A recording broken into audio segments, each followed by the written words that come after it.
Let's get to other matters concerning the CUIB, that is the Catholic University Institute of Boya. I believe that this institute was founded under you as a leader, and eventually you were the chancellor of this university. So tell us, was your understanding of how you created this university, has it been met, your aspiration? Yes, when I was still in office and I was still working, it met all the demands of a Catholic university because we looked very closely at the canons. That's the Catholic Church law book that gives all the directions, all the directives on what you have to do on things like that. They tell you if you are at this level, if you want to do this, this is what you do. They give you all the detailed points on what you have to work on. Okay, but you founded this university. I did. Now, and maybe the laws of the Roman Catholic Church were embedded on this university. Yes. Now, the question I wish to ask, who owns this university? It's a Catholic University of the Diocese of Boya. That was the original name, but according to the Cameroon law for higher institutions, they still simply say it's a Catholic University Institute of Boya. Yes, the reason I ask this question, we've been following up events in this university, but at one time we were made to understand in some other interviews that it wasn't under the Diocese of Boya. It was a kind of contract, should I say, it wasn't owned directly by the Diocese of Boya. What's your take about that? No, it is the University of the Catholic Diocese of Boya. I founded it myself and I signed all the documents. But has it ever been on contract? There is the King of the Canon Law that gives autonomy to the Catholic universities. That means you found it, you get a group of people to run it, but it remains Catholic. That means that you don't just come into the university at any time and begin to do things there. You follow procedure. That's why we constituted the Board of Trustees, that is the highest authority in the university, even though it's diocesan. We follow in church law. Okay, let me ask your relationship with this Board of Trustees as a chancellor. Were you attending meetings? And if not, or yes, were you briefed on the activities of this university? Yes, we called all the meetings. I attended all of them, and things went very well. That's the judgment I can make on that. Things went very well.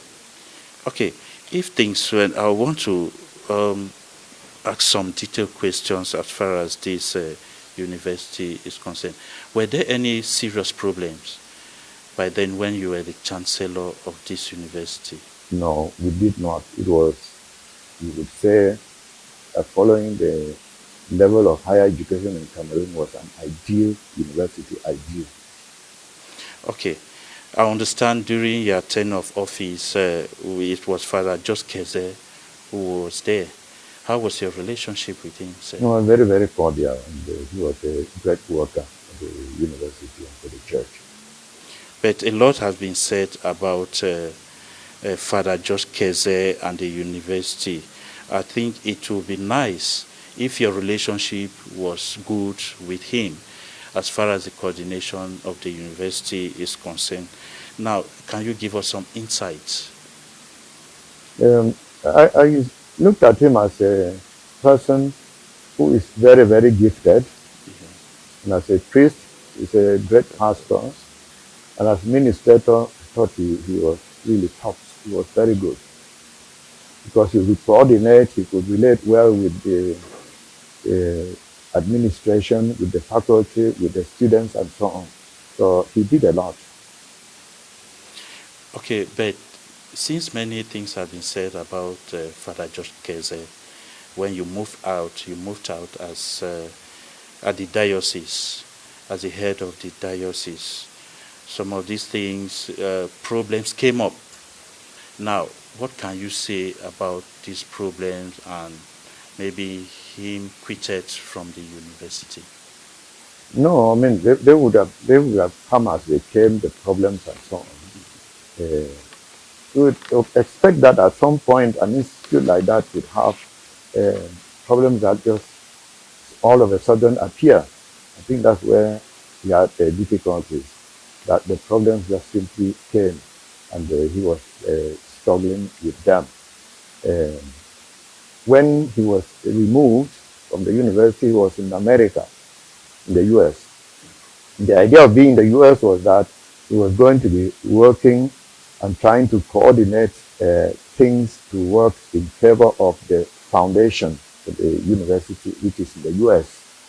Yeah, so some of our priests from here, they are in America working, and the idea was that they would be trailed into the system. That means into this foundation setup, so that to manage it, if you have to run the thing as they do in America, you must have a lot of money to get a foundation running. So we were doing that in such a way that those who are there, they will gradually be trailed into the system, and they would be working for the university there, and then they come back also, and they're helping out in the university itself. So George therefore was there, Padre Nkese was there then as a coordinator of those activities in favor of the foundation. Yes, why in the US we understand why he was there. There was a sudden suspension of his activities. Yeah. Yes, and on phone we followed some of his discourse. On phone he said he was a contractor. The university was on contract. I don't know how true this. In contract, in the sense that I mentioned that point already, that the university was established, and you hand it over to a body of people, of persons, whom you think are strong enough to run it effectively in your name. Yeah, because what I'm saying, he claimed that the contract that was signed with him coordinating the university, the activities of the university, is not yet over, and he was suspended, which means that at the emergence of this university, he was a contractor to make sure that he coordinates activities there till this term of office. I don't know. That's what maybe I would like to know. According to the statutes are terribly important for the running of the whole thing. If you really want to follow closely, read those things, and you see the details of what is spelled out for each person. So for him, we signed a contract with him that he would work, that's the second one now, from 2018 to 2023 as a president of the university, what we call here vice chancellor. Yeah, so he was there until 2023. Then the board of trustees will look at the whole matter again and see, is it useful to keep him there, or we bring in another person. So they would have studied that closely and then decided on whether it could go on. According to the statutes, if they give you 2 terms, 2 mandates, then the second mandate you have to leave. Okay, in other words, you're saying that although he claimed that he had a contract, but the board of trustees had the right to terminate that contract. Yes, yes, the board of trustees is the highest body in the university. Now, let me come to that. Who has the authority maybe to relieve the president of the Catholic University Institute of Boya from his duties? Is it the bishop or the board of trustees? No, according to the statutes, which I personally signed, the bishop cannot do that on his own. We've entrusted everything into the hands of the board of trustees. He is there as a member, he is there as a chancellor, he is there as the final word. But he's the overseer. Yes, that's how it is, especially for the spiritual matter, because the Catholic University. Now, because let us make it very clear, he is the head of the university, the bishop is the head of the university. Now, you are talking of maybe terminating the duties of the president of the university. Yes. There must be that liaison with the board of trustees. Yes. But in case of any chaos, who takes the upper hand? to take a No, decision the board of trustees will be summoned, will be formed to come to discussion. for discussions? Yes, whether things are good or they are bad, they come to discussion. Okay. Now, for the workers that are claiming they were maybe wrongfully terminated by the apostolic administrator, do they have the grounds for their grievances based on the university statutes and employment contract? Yes, everybody. Maybe some were done, whom I do not know, but everybody works or worked at the time in CUIB on contract. Everybody, according to the Cameroon labor law and the, the services of the church. That's how it was. Everybody was on contract. Okay, now that the present bishop terminated the activity, I don't know, what does the university statute say? No, The employment he's not contract? supposed to do that. According to the statute, he's Yes. not supposed to lay them off like that or terminate their thing on his own. The board of trustees has to discuss that and see what to decide on. So they cannot decide that on their own, or he cannot decide that on his own. But According to the statute, okay, he decides it with which body or persons? the board of trustees will discuss the matter in the presence of the chancellor, the bishop and chancellor of the university. Yeah, but what our viewers would like to know, because we need to decipher this, in case of any confusion, who has the power to take give the final word of decision? No, once there is the board of trustees that Yes. has the final authority, that board must meet and discuss the matter. Okay, so let us come back to Father Keze. You know, a lot has been said about Father Keze, you know, especially a few years back, and maybe his way of administration. There has been, according to our opinion and other opinions, there has been this confusion and maybe problems between the present bishop and Father Keze. How can you size this? No, you have to situate the problem. What I say, and it's from already mentioned, is that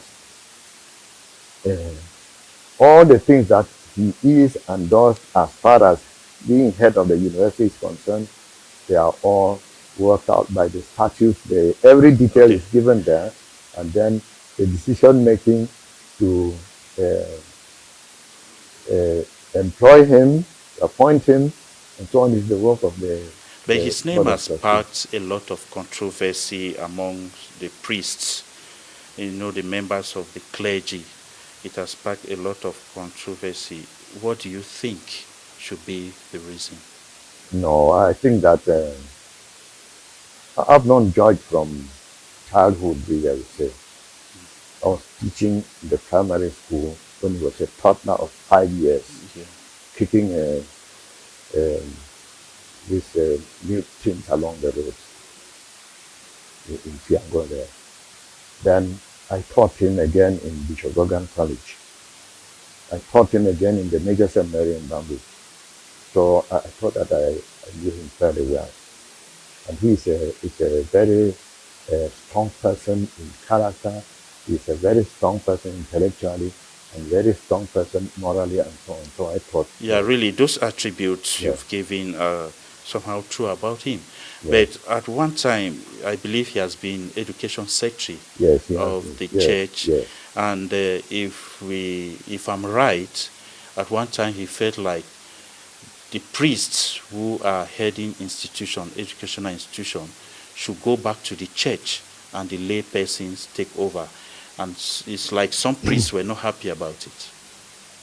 Well, when you are in charge of a situation like that, you have to decide at some point. It's not that you have to please everybody. It's not possible.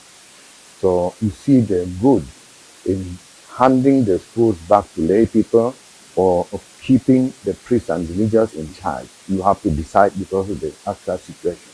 So if the priests had been there and they thought it was a good thing for them to be in charge, if you are taking, some of them would not just say, okay, let it go.